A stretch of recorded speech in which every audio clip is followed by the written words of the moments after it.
everybody. Here we are again. We have a very special guest today, which will be introduced in a little while. Uh, Well, ladies and gentlemen, it is my great pleasure to introduce one of the world's leading futurists, a scholar whose work has helped the way we understand and navigate the future, Professor Sohail Inayatullah.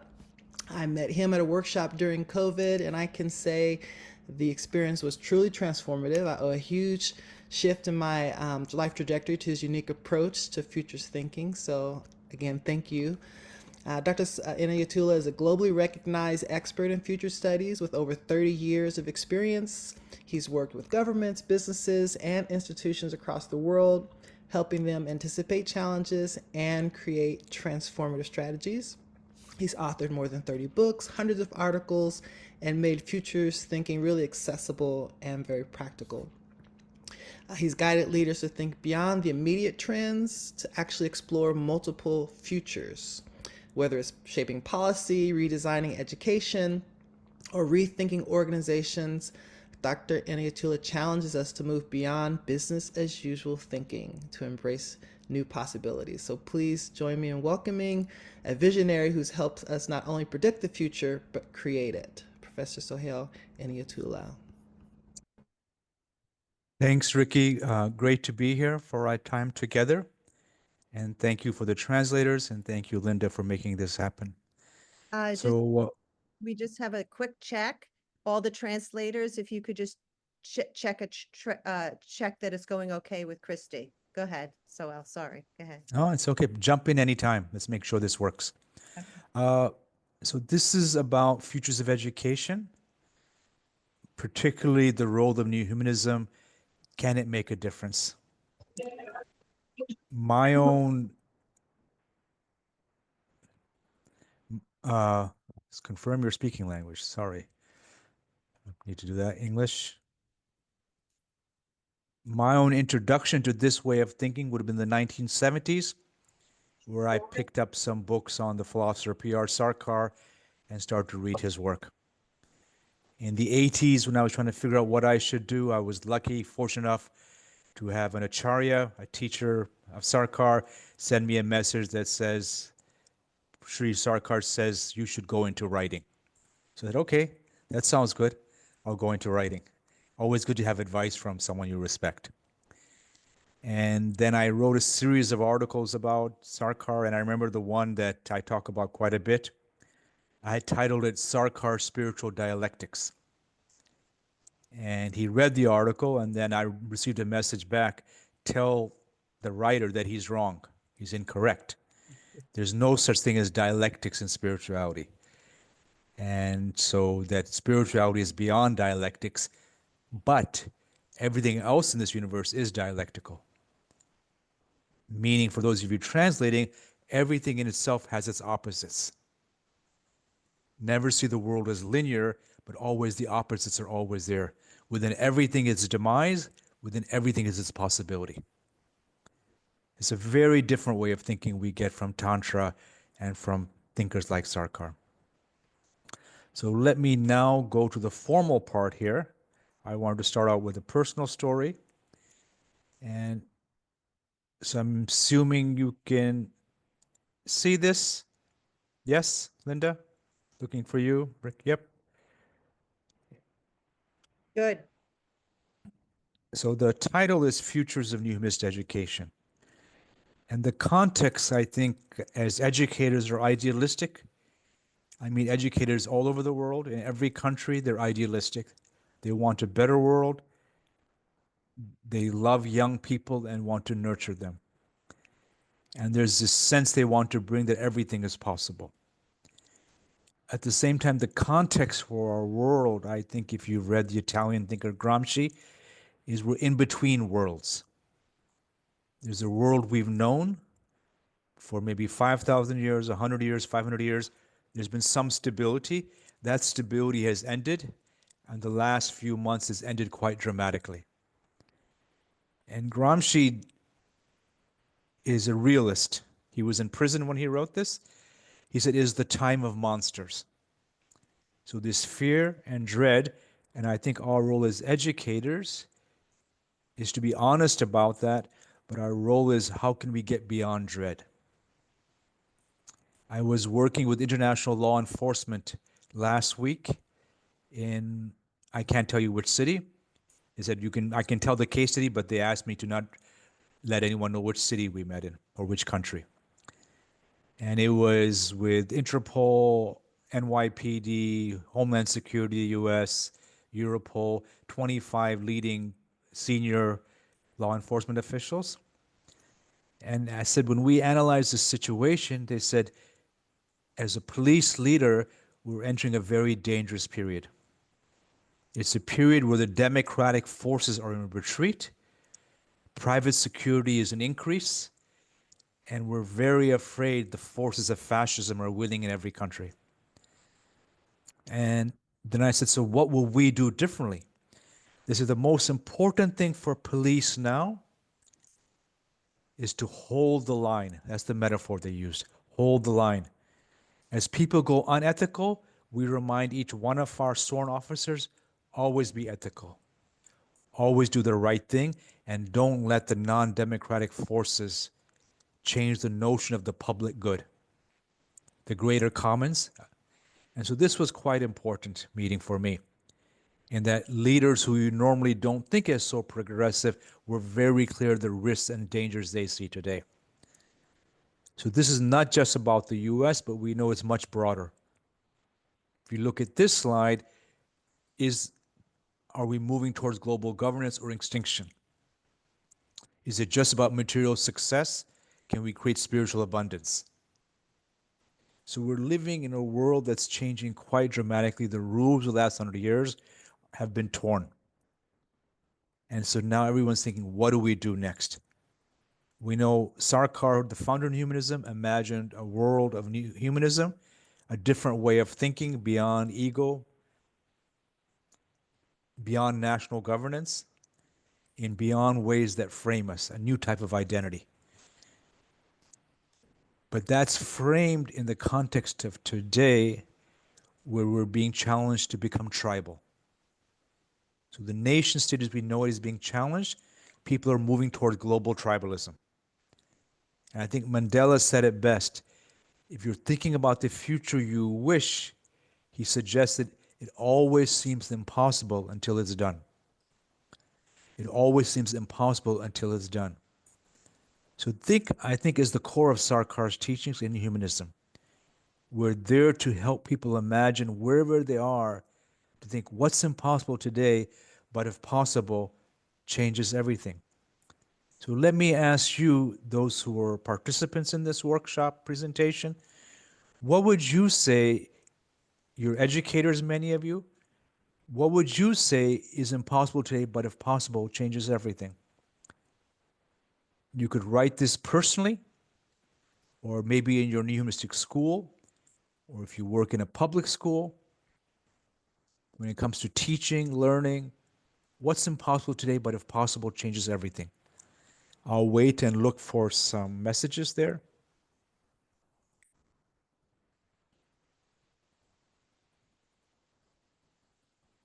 If you feel like just opening up your speaker and audio, video, I'm very much okay with that. Do what you think is appropriate, but it'd be useful for me to get a few responses of this to frame this discussion of ours. So Didi Ananda Priya suggests there's a universally accepted way to address the spiritual dimension of life in public education. How to bring the spirit as part of normal education.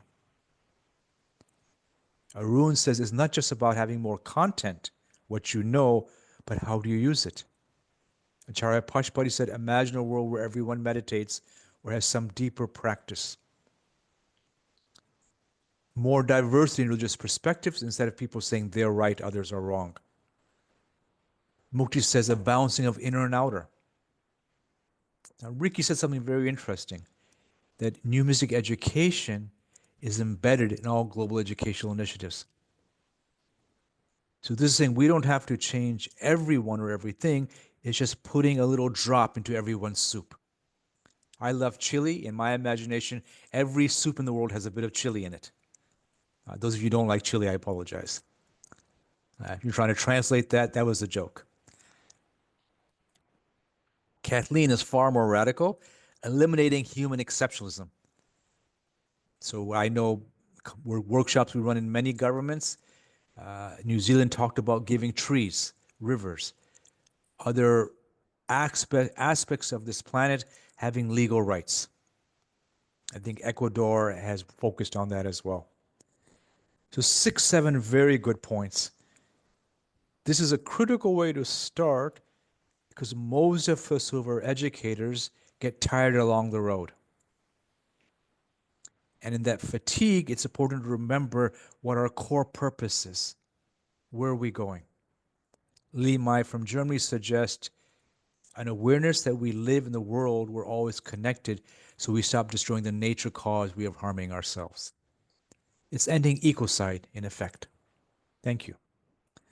So this is the first thing on our journey. Always ask yourself, what's impossible today, but if possible, changes everything. And those of you who are students of Sarkar, I think many of you may be in this workshop, if you remember his famous quote, talking about humanistic education, a better global system, he said 45 minutes before your success, you won't even know it. Now, he may have been speaking scientifically, but I think he was speaking in terms of narrative. We can't imagine the future we want based on the categories of today. So in our work, my colleague Ivana Milovic, when she asked people, imagine your future, everyone talks about it based on what they had for lunch that day. Based on today's events, whether it's Trump or Putin or Netanyahu, something difficult has happened. So we based it on that. And our thing is, no, you want to be able to think broadly, think longer term, not based your future on what you heard today. So let's move on. So that's kind of one thing, if you remember this part. So the themes for today's presentation are 3. Designing the future, enhancing futures literacy, the ability to read the future, and a focus on what's called narrative futures, inner and outer. The stories we're told about the world and the stories we tell about the world.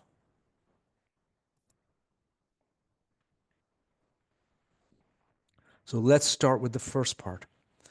I work with educators everywhere, and what occurs at the highest level is fear.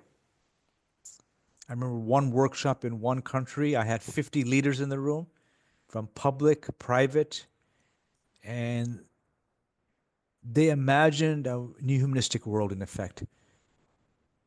And it was an idealistic world, student-centered, all on the same planet, using tech to connect us. I said, how beautiful. And then I prepared the report.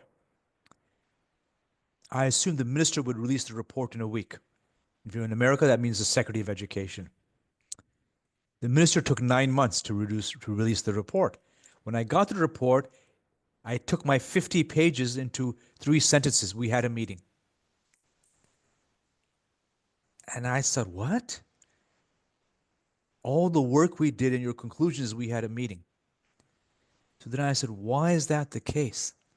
So I remembered in the meeting when I said, you have this amazing vision of the future, but what's your core narrative?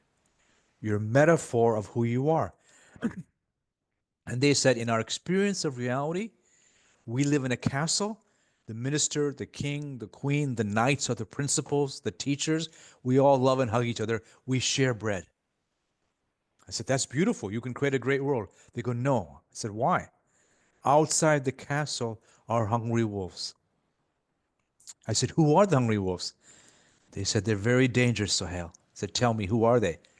Parents, teachers, students, the media. They want our blood. They want to kill us. So given a notion of fear versus the image of the future they had, of course they couldn't do it.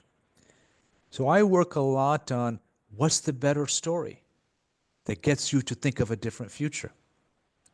So let's assume, and I've done this 40, 50 times, that the leaders of an educational department in a university, in a country, their metaphor is castle surrounded by hungry wolves. What's the better story that gets us to be more willing to experiment, innovate, adapt? What's the better than the castle story? Anyone? You can use chat, or if you want to yell it out, I'm quite okay with that.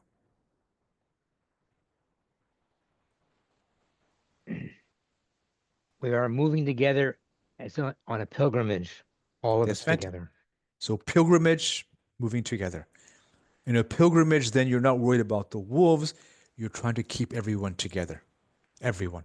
Very powerful. I assume that was Prakash. Kathleen, of course, is very clever here. She has a new book on this subject, so don't listen to me. Watch her. I go look at her work. And she says, well, let's feed the wolves. So what do the wolves need? And that's the critical part we don't ask. What do the wolves need? And so if you start to ask them, you get different solutions. You may wish to tame them. 3 great ideas. The caravan, feeding them, taming them, and nourishing food.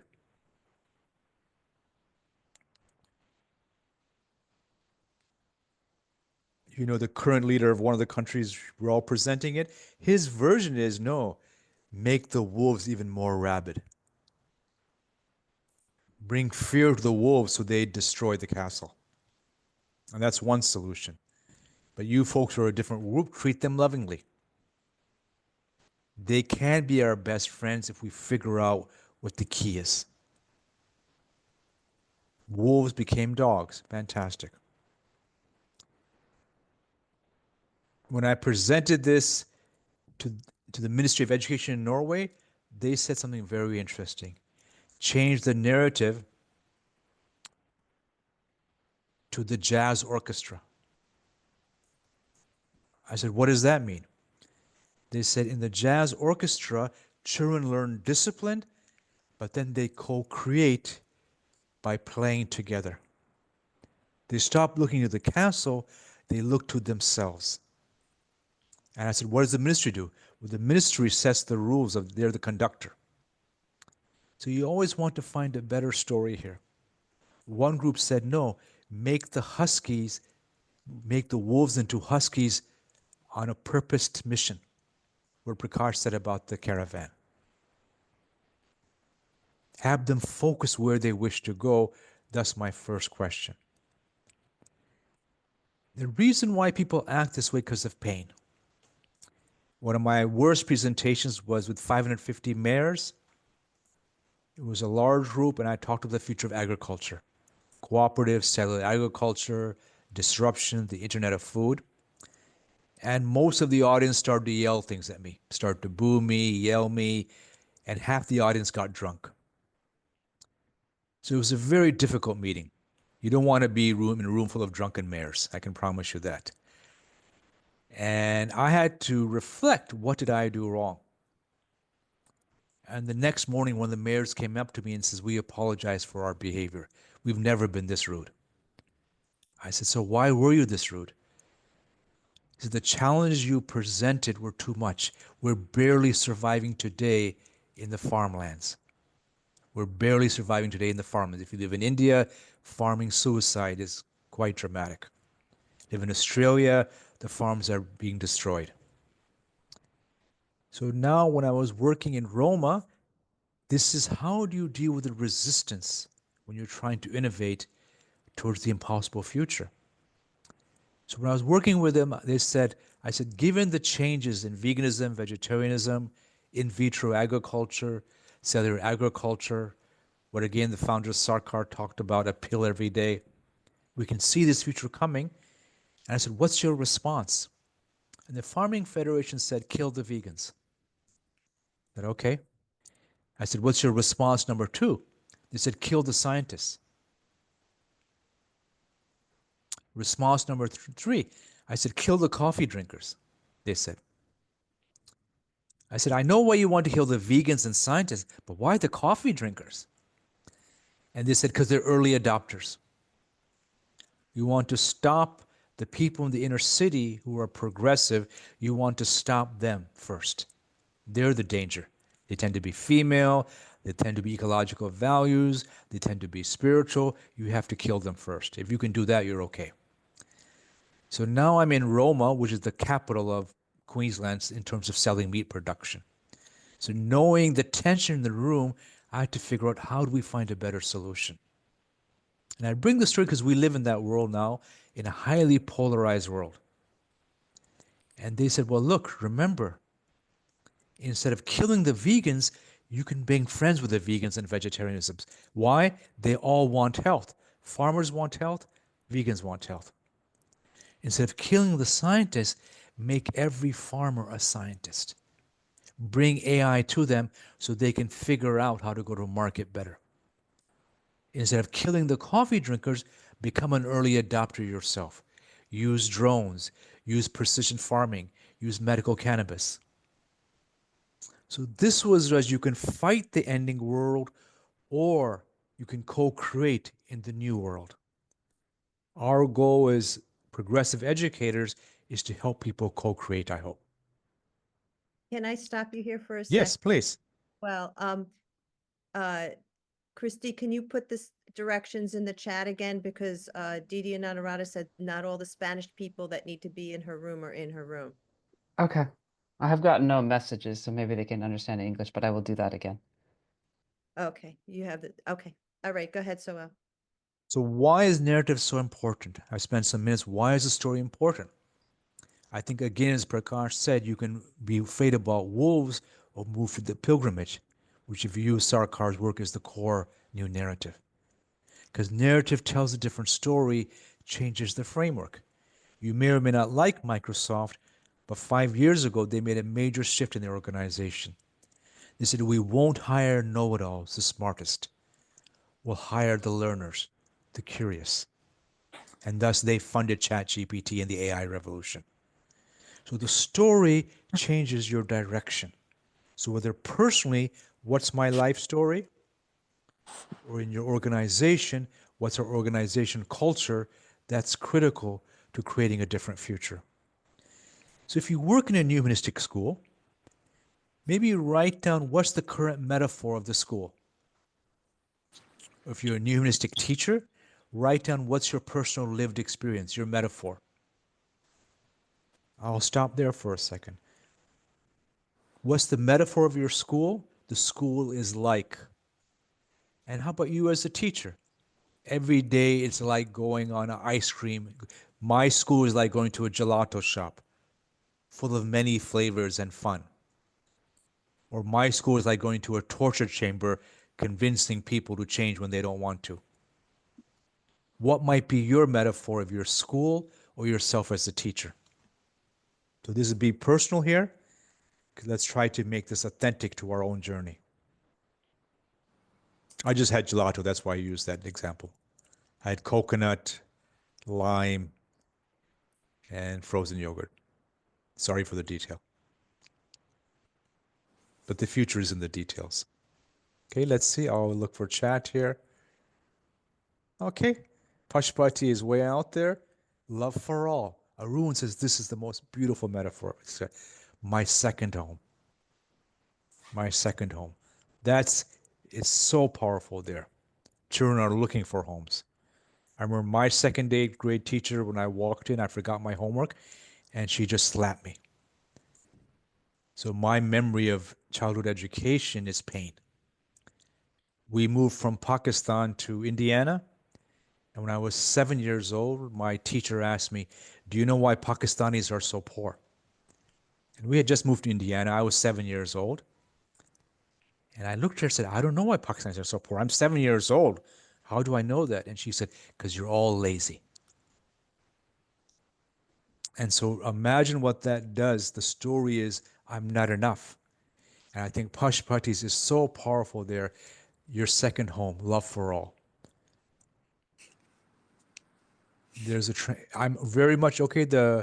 If someone else wants in their non-English language, Vietnamese, I can see, Spanish, Russian. If you want to share a metaphor for your own linguistic framework, it's in the chat function, but I'm very much okay you say it.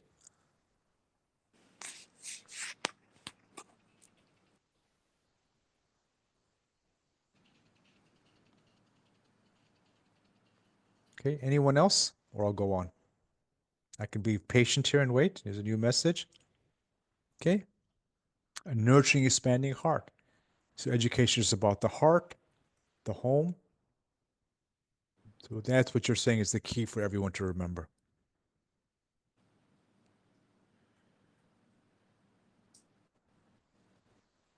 Mukti suggests gardener watering my plants. So it's nurturing, it's caring. Our challenge, of course, which is today's focus of this talk, we're focused on the heart and nurturing, but we live in a world of barbed wire. And this becomes our challenge for students. Safe place again. Beautiful. Thank you, Didi Anuradha. I'd like to speak. I do adult education. Beautiful. And Thank you. our center is a place of safety, a place of solace, and a place of acceptance for people who are otherwise marginalized. Thank you. So this is the core here. In narrative futures, you want, in this design world, you want to design from the space of story. The place where I don't want to get too into detail, they designed from a space of space. They spent $150 million on their building. So they have a beautiful building, but they don't understand their story. The content of pedagogy doesn't link to that. They put money in space, not into what you folks have just done, the story, safety, curiosity. So this is the difference. You spend $150 million on the building, or do you spend $150 million on what you folks are just saying? Big decisions, and most people, what I see, choose, in my worldview, wrongly. They put the money in the wrong space. So how can we get them to put the money in the right space, which you folks have just said? Thanks, Omkar. So this is something called futures literacy. So I've been working with one of the largest banks in the world, and they started as an infrastructure bank, giving money for more roads. When we asked them what has that led to, they said, okay, we've created wealth, which we like, but we also created congested cities, polluted cities all over Asia. So we said, well, we have to change who we are. So they started to change to a knowledge bank. As we work with them, they realize that climate change is a critical issue. So now they've become the world's largest climate bank. From what they used to do to the world changes, and now in our last meeting, this is the critical variable for a better world is female empowerment. Their conclusion was we should become the gender bank. Their first step in that is what's called the gender bonds. And they're the first bank to do that in the world. So we've been running workshops with them, doing this now for 8 years, and slowly we have some correlation, not causation. You start to, here's what we're doing, the world's changing, how based on our new story, what do we do differently? Then we ask ourselves, in this world, what happens to you as a school teacher? In this case, my colleague Suzanne Ross, she goes, aha, we have to be the experts on the go, one-stop shop. To be able to deliver whatever is needed quickly to whoever we need to work with. Does futures work? This narrative foresight work I'm suggesting. Those of you who are scientists, there's empirical evidence that if you do this type of work, people become more optimistic. They feel like they have many more choices. They're a boat in a large ocean instead of the Titanic sinking. And if you do futures literacy work well, depression and anxiety is reduced. Why? Because you have purpose now. You're thinking, where do you want to take your school? Where do you want to take your country? Where do you want to take your organization? This doesn't mean you're fantasizing about the future, about robots.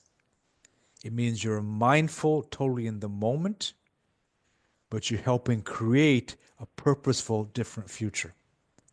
And thus, there's evidence, psychological evidence, Anxiety drops, depression drops. But you have to challenge what's given. If you look at this image, when we were working on Brisbane 2070, what's missing there? This was the accepted given future. What might be missing in that image, if you can look at that?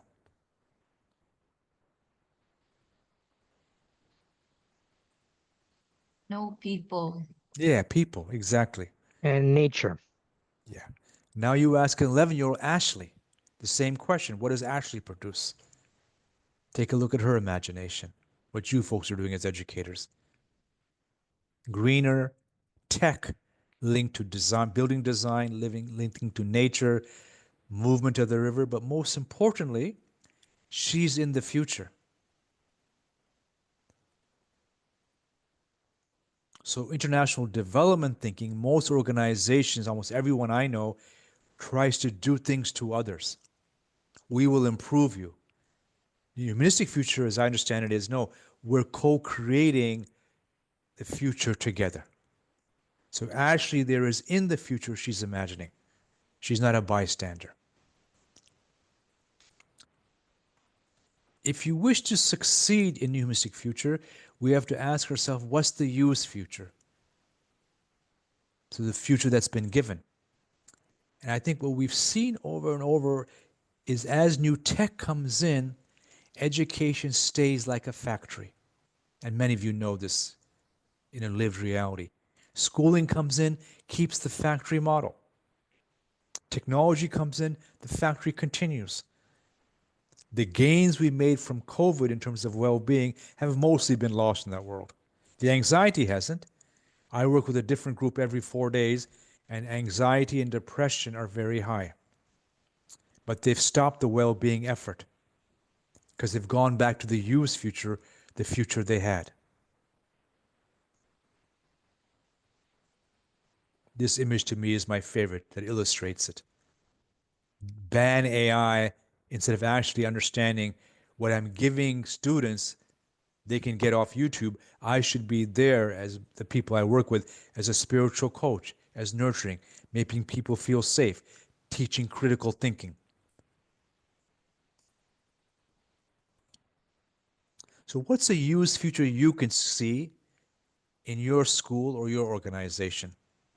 This is not to be negative, but to say, what are you doing today that doesn't work, but you keep on doing it? Our first question was the imagination. Second was the story.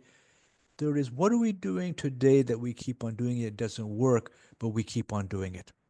It's called the use future. And everyone has one.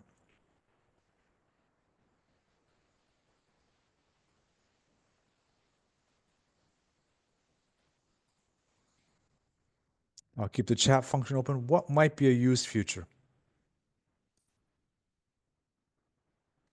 It's a practice you're doing. It doesn't work, but you keep on doing it. Yes, scolding kids. It's very easy to do. It's built into why? Because it goes back to literature from the 5th century, 14th century, maybe even before. Kids are in effect, well, I'll let you read your 15th century literature. I don't want to go over it. But kids are considered evil, problems. And so if you scold them, you'll beat the devil out of them. It's a key metaphor in most civilizations. Transmission versus discovery, huge difference there. Examine the examples I'm using in foresight. Co-creating versus I know you don't know. Busy work. Every professor I talk to, they say the same thing. I'm just doing busy work instead of actually one-on-one therapy with students. These are fantastic. Preset pricing for courses offering scholarships. So if we want to make a difference, it's challenging those. I think Arun's point, it's addiction to busy work. Even when it's not needed, people want to, their worldview is check, tick off the list, finish the list of things I have to do today. Fantastic.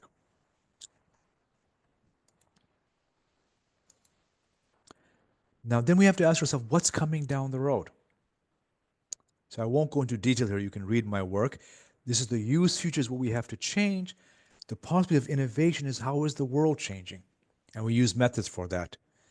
So the example I used earlier, our book, The End of the Cow, talks about the moves to personalized nutrition, artificial intelligence, and what's called the Internet of Food, real-time information on everything we eat. Food is software revolution. And of course, the big one for educators is learning anywhere, anytime with anyone. A real planetary learning system with the metaphor of the global brain.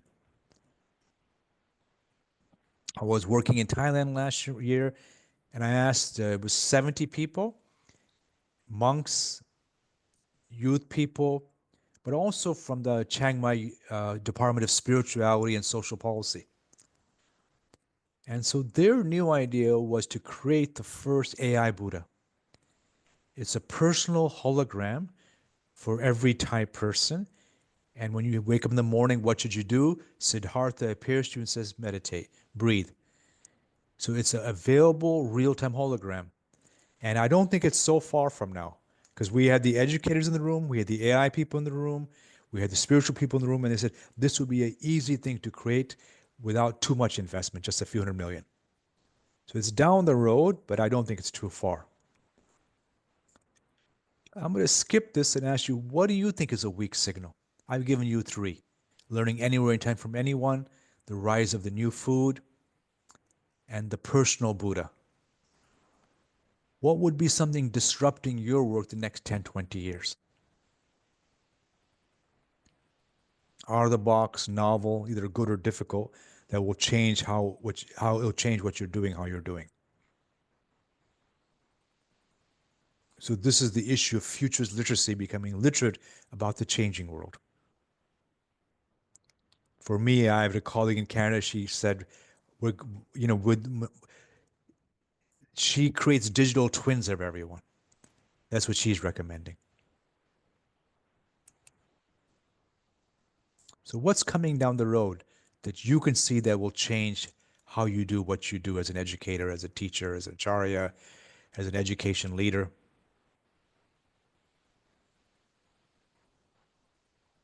Okay.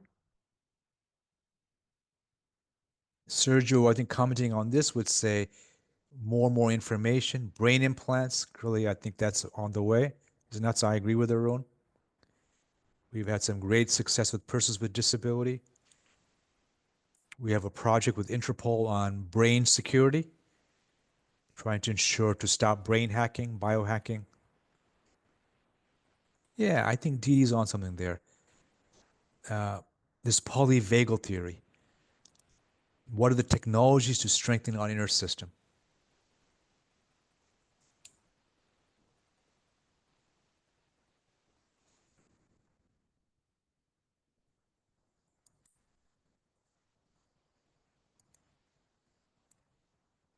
So we have 3 really interesting ideas. Technologies to enhance our system, brain implants, physical exams, online physical exams. So a whole range of changes many of us can see. So now let's go further here. And I want to go further on this quote. The question I'm asked always is, well, but what about this? And I think Yamani said it well. The Stone Age didn't end for lack of stone, and the oil age will end will end long before the world runs out of oil. So the positive part is we're entering a different world. It's quite dramatically different, and you don't use the old categories to judge it. For example, in one country I'm working with, for 1 hour a day, they have energy abundance. The solar grid is so powerful now, they have to pay people to put on the lights. They have too much energy. That's possible in one country. We know that's possible globally without too much effort, actually.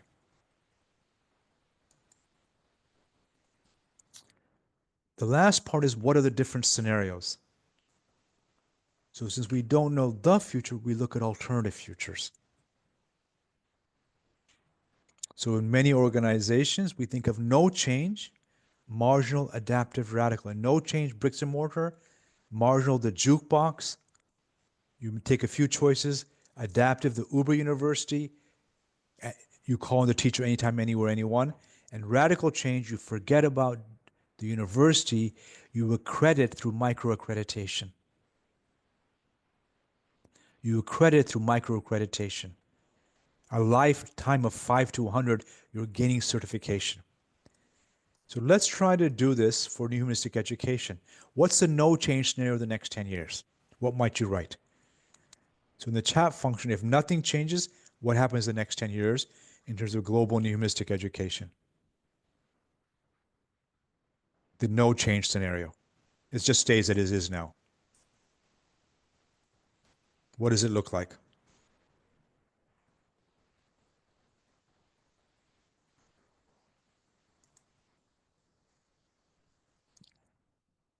What's one idea in the chat function? The no change scenario, what might new humanistic education look like?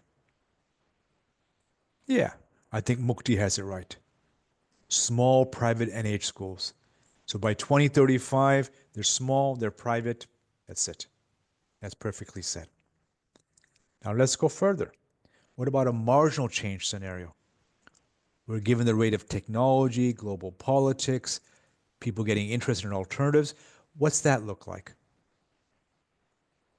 In the example I gave you earlier, that went from bricks and mortar to jukebox, meaning students have some more rights, more choices. So what does a marginal change scenario look like for new humanism?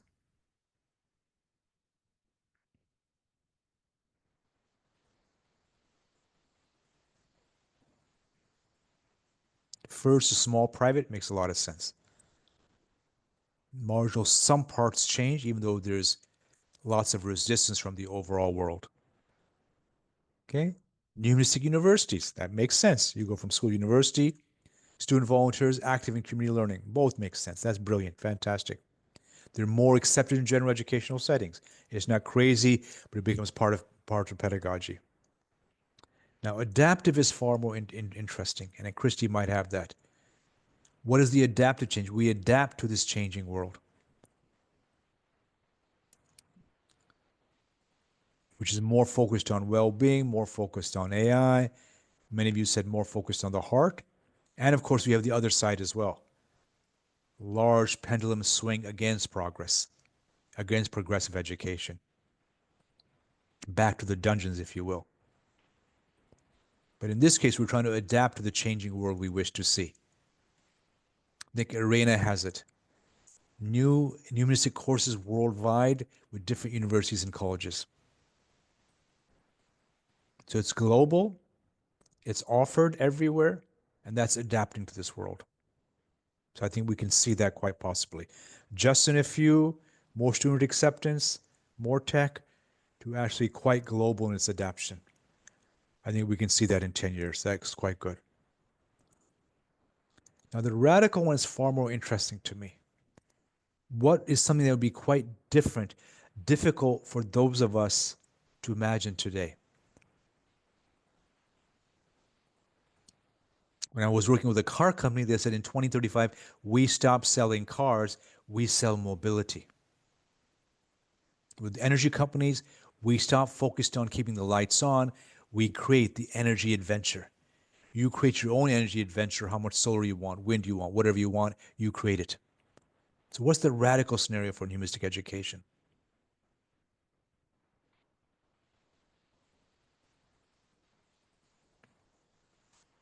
Yeah, Pashpati suggests coordination. So it's in universities, and now it's coordinated. I think Kalyani suggested it's like the mycelium network, the underground network of life that we live in. For older kids, social problems. Linda wants to go further. She wants non-living beings cared for, and I thought you might even say non-living beings as students in the New Humanistic Education Center. Bring your own robot, or bring your own tree. And you have connected master units, community learning centers. So I hope you understand the nation of scenarios. We don't know what's going to happen, but by looking at alternatives, we can decide where do we want to focus on. And I think this point is fantastic. How do we ensure what's called the algorithms of oppression to algorithms of democracy? I'm doing a project for the Prime Minister's office in Australia next week, and that's their big concern. They're focused on information, disinformation, but most importantly, as Kathleen suggests, malinformation, using knowledge to destroy others. And that's go back to the quote of today, in the time of transition, the monsters awaken. And we're living in that world right now. How do we keep the heart vital when there's danger everywhere? So the next part is the worldview shift. This you know, but let me re-emphasize that. Oh, I like that from an undergraduate. Kids are so spiritually and socially aware that they take the lead in guiding younger students. So instead of us leading, the kids lead. So this radical one is fantastic. And bringing thoughts and feelings into environmental crisis. In all our work, we always have an emotional, experimental dimension. If you've not run it, I recommend for all your schools, the Sarkar game should be core.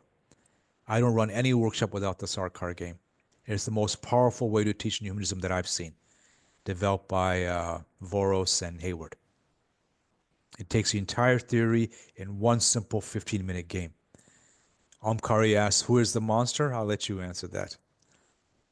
So the way to now develop a humanistic worldview, if you look at this image, they paid $100,000 for this image, this group I was working with. I mean, $100,000 20 years ago, so let's say $500,000 now. Look at the sun, it's above the male. It's called the serial family, nuclear energy, only male thinkers, only their heads disembodied. The imagination we have is crucial. As we rethink the imagination, we bring in nature. This gets exemplified in this work by Josephine Wall.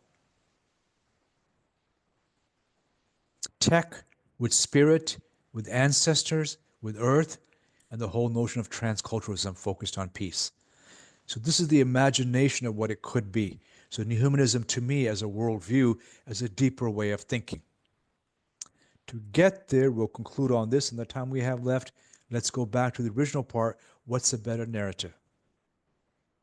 The idea is culture eats strategy for breakfast. You can say what you want, but the story leads you. Why does that work? Again, if you're American, you know US policy. If you say the word welfare, your support for a bill reduces by 40%. If you say caring for the poor, you'll get more money. Welfare in Protestant thinking is that's the guilty poor. Caring for the poor is the innocent poor. So words directly impact funding. They directly change policy. So many groups I work with, they describe their world as living in a world of silos and roadblocks. Their better story is creating the data tree. You work together to collect data and you see it as living. The challenge for educators is what works in one environment doesn't work in a different environment. With one Olympic swimming team I was working with, they focused their metaphor on the golden second. So every 4 years, he had to ensure his swimmers won gold. His metaphor was golden second. I said, that's a great metaphor. That helps you succeed. He goes, yes, but after the pool, my swimmers become drug addicts, become alcoholics, spouse abusers. The story that worked in the pool doesn't work in life. So he changed the story to the golden life. Futures literacy, financial literacy, life skills. So the story might work in a school, but what's the story that works outside the school? So we have to have a more robust story as the world changes. I've been working with Edmund Rice. They're a progressive part of Catholic education. And the students there said, right now we're giving a generic suit. We want a tailor-made suit. Our knowledge should be tailor-made so we can adapt it to a changing world. suited for each one of us and suited for our communities. Now, the other part of this, I'll tell you this with the time we have left, was I had one group where I ensured the students were in the room. I had principals, teachers, and the students. And I asked the students, what's your better story for 2035? They said, we want a Tinder of education. A Tinder of education. I don't know how you translate that. So swipe left, the teacher goes. Swipe right, the teacher stays. Swipe left, the principal stays. Swipe right, the teacher goes. So full freedom, the students decide if the teacher can teach that day. And so this was quite radical for the principals. They said, this is too far. We need to have job security. And the students said, why? We should decide if you teach or not. And so we started a huge debate on this, and the conclusion was students have some power, but teachers need some power, principals need some power. It had to be shared power. So it can't be just a Tinder of education. So the metaphor helped shift the new world. When I was working with WHO in Mongolia, their metaphor was whether you eat the can or the carrot, it doesn't matter, it's your choice. It's individual responsibility. As we worked with them further, they said, aha, that's leading to gastric cancer. Individual responsibility leads to collective disaster. What's a better metaphor? Take the healthy bite. Your stomach is not a garbage bin. Your stomach is not a garbage bin. Meaning instead of being caught between capitalism and socialism, we will enter the well-being era. So the new metaphor can link to the new future.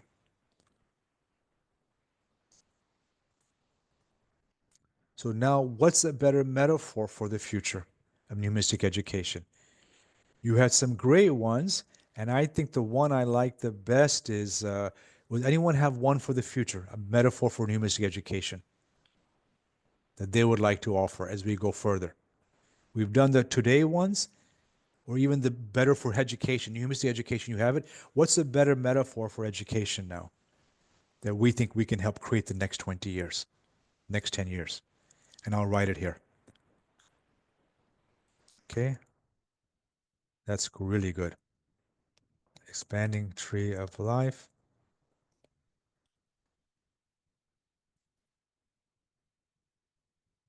Anyone else?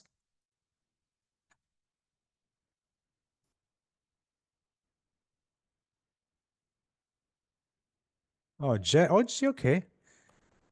Jedis of education. That's not bad. That's a great way to think of humanistic education. I'm having a hard time with this. So humanistic are integrated. That's a systemic change. NHE is integrated in mainstream. That's fantastic.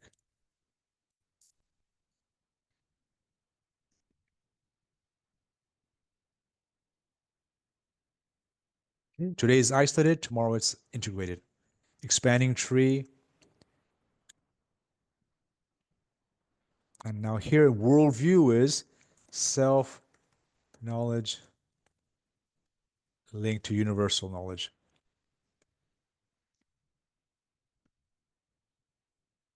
So we're looking at now the future through 4 levels. Empathy is a great way to measure. So that's actually also a strategy. The bottom here, metaphor is the story, worldview is the culture, system is our strategy.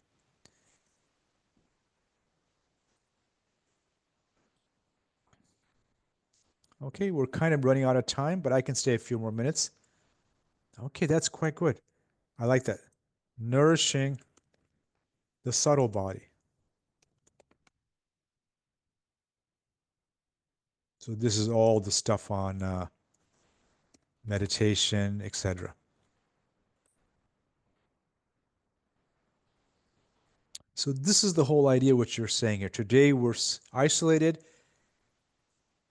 I think lone trees of hope.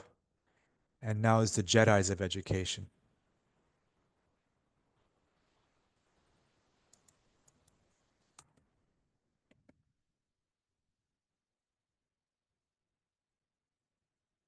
So this is pretty good. We're not doing a full analysis here, but now let me go to this last part. So I hope this is quite good. A new story, a new way of thinking, and of course, the strategy is how to integrate into the mainstream through bringing it to universities and connecting all the new humanistic schools.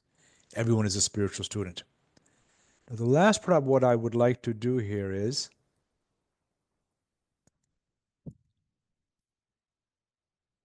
who are you in this story? And this is who are you in the metaphor? So if education is like a Jedi, who are you in the story? If it's a tree of education, who are you there? So try to write down what would be your personal metaphor in humanistic education in the next 10 years. Maybe you're the Jedi. Maybe you're the Jedi trainer.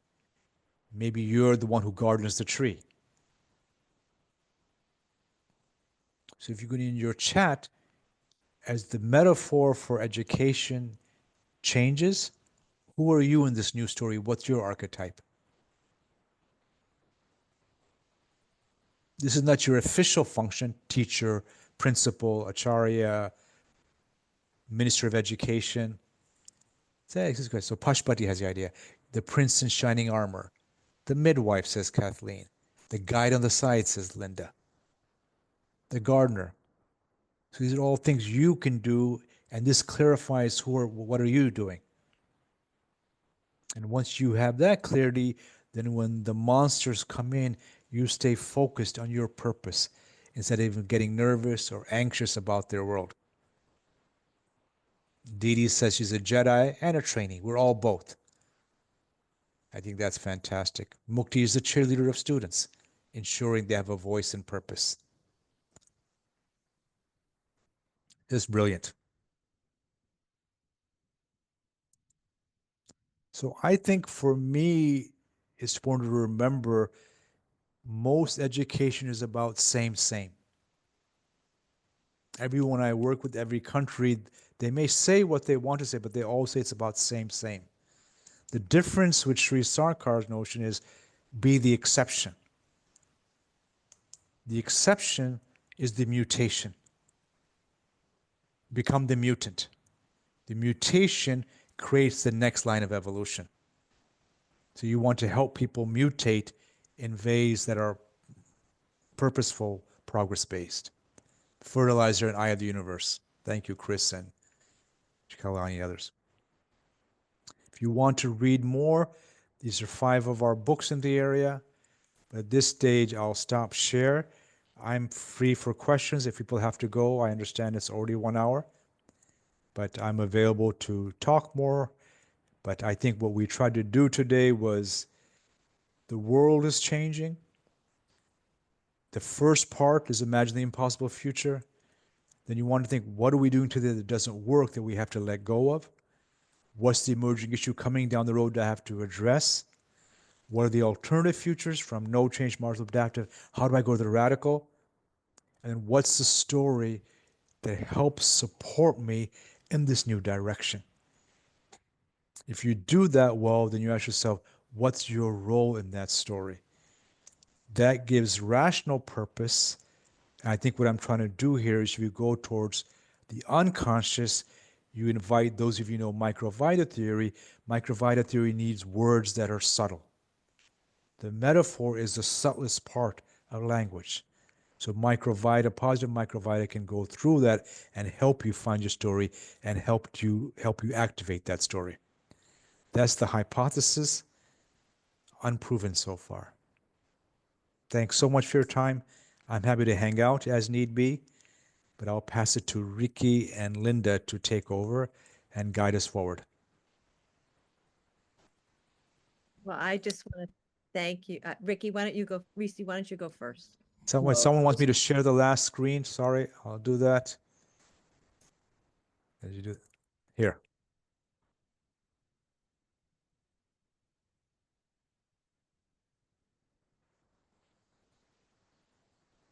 Okay, stop share.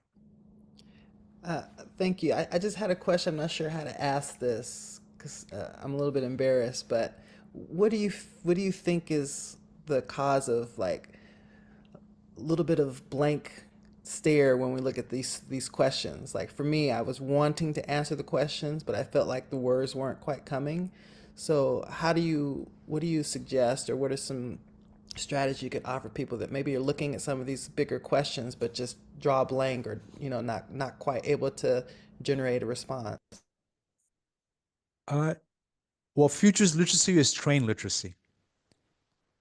So most of us, when we think about the future, go to the given future, which globally is the Jetsons.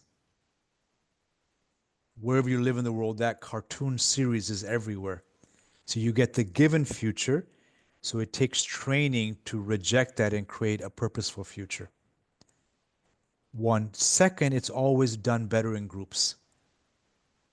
Anytime I do this work, I'm unable to find solutions. When I'm with 5, 20, 30, 40, 50 people, it occurs like that. So there's a collective speaking, and of course the unconscious comes into play. So it's practice, and two, it's much better done as a group. Thank you. And I can never predict actually what's going to happen.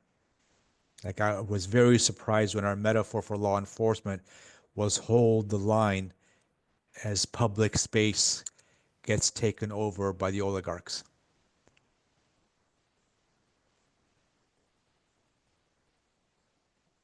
Yeah, Amkori says, yeah, this takes time. Okay, Pashpati has a great one, Harvard motto. I won't, yeah, I think that's quite good. This is staying focused on story and purpose as people try to grind you down. Kathleen, I think, has a question. Oh, is it just questions or perspective? Make your comment, just welcome to say what you like. I love the comment by one participant who said, "Who are the monsters?" And I think our tendency is always to see the monster as outside ourselves. And the Native American people in North America have this idea of the cannibal spirit, the monster who lives in the North Woods. And the idea is that really the monster lives within us all. And I think that's why the spiritual practice is such an important part of this revolution, because it allows us to confront the monster within and see the ways that we're all implicated, and then we can begin to work on it. So I think this idea of externalizing the monster is part of the problem. Thank you.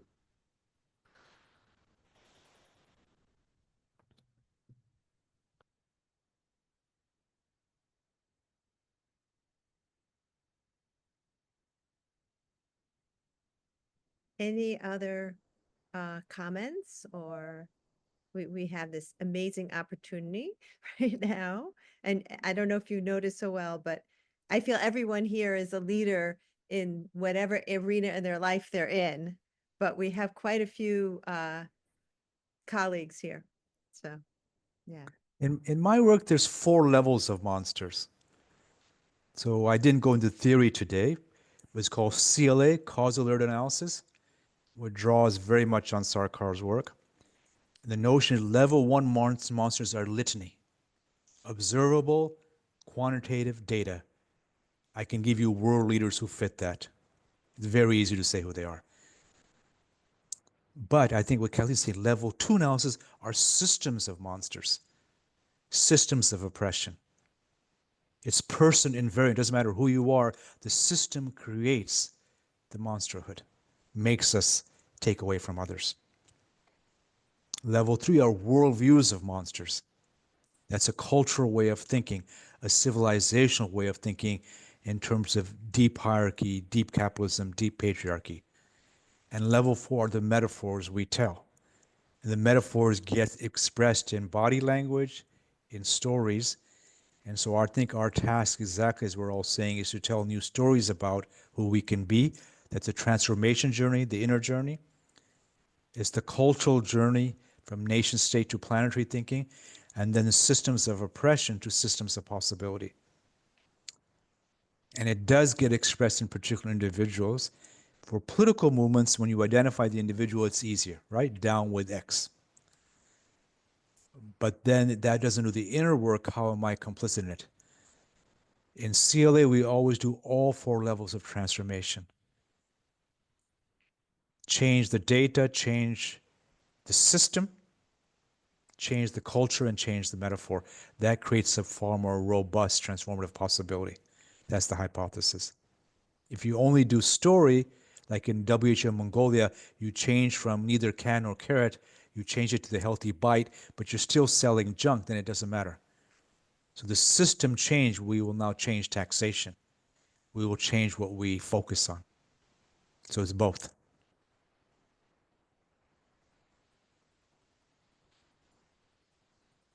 Well, I'd like to, Mukti had a question, I think. yes, but I want, our translators are probably tired right now. So let's take one more question that's translated, and then we can thank our translators, and people could stay on if they want for English. So go ahead, Mukti. You have to unmute. Right, yes. It was very much related actually to what you were just saying. I was wondering if it's at all possible to change or to imagine a future just based on the intellect, on the Manomaya kosha, or if we really have to use stories and metaphors. Right now you said it needs to be a blending, but is it possible without? So I'll give you an example.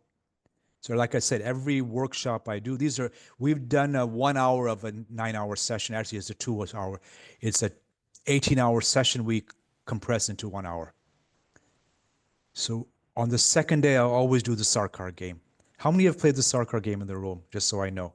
Just raise your hand if you played it. So it's a really good way to see what's going on. In one organization, we were trying to develop a better model for mental health in the country. And we were looking at early identification of youth suicide, etc. As the organization started to move towards, okay, we need to partner with large tech companies so we can better identify the indicators of potential suicide. Right now, they just go on the street and beg for money, right? Outside stores, please give us money for youth suicide. In this means that, no, we need to become different. So that's the rational part, right? During the meeting, I sensed some people were getting scared about making a jump from a small organization to an organization that had real impact. They were nervous. So then we did the Sarkar game. Some people get tools, some weapons, some ideas, books, some money. The game starts, a social worker who lives in the street with potential youth suicide victims, she picks up a gun and shoots everyone in the room.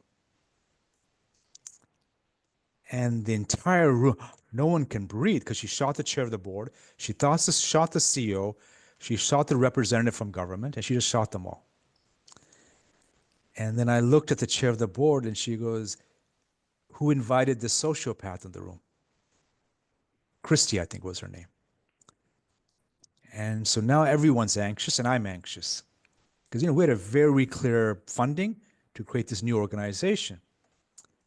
And so I looked at Christy, I said, Christy, there's claims made by your board membership that you're a sociopath. And it strikes me as inappropriate. We didn't create a successful organization, right? Sarkar game is how to use tools, protection, ideas, money to create a successful culture. And then she looks at all of us and says, I am the angel of light.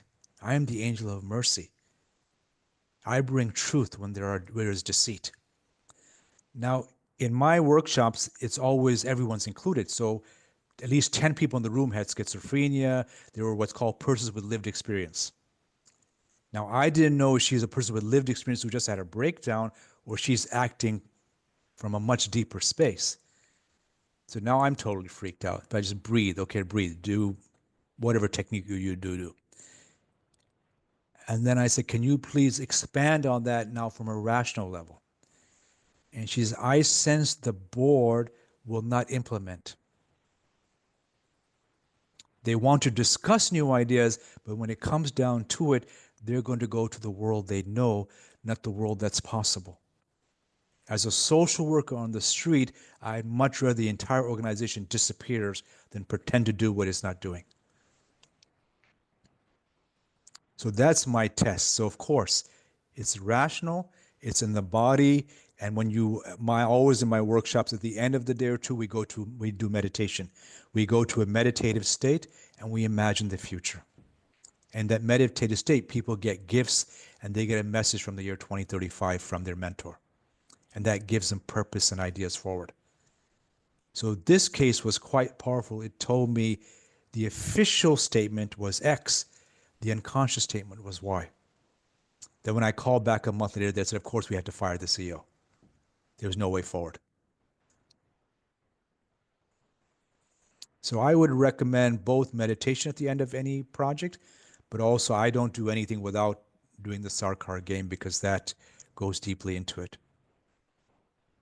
So So, I use the work of Helen Sidra Stone and of course P.R. Sarkar, whose work is developed from the game. well, you know what that means so well. You're plugging this so much. We may have to at some point, like next year, invite you back to do the Sarkar game on a meetup if we can do I that. have a Bangladeshi student of mine, PhD student.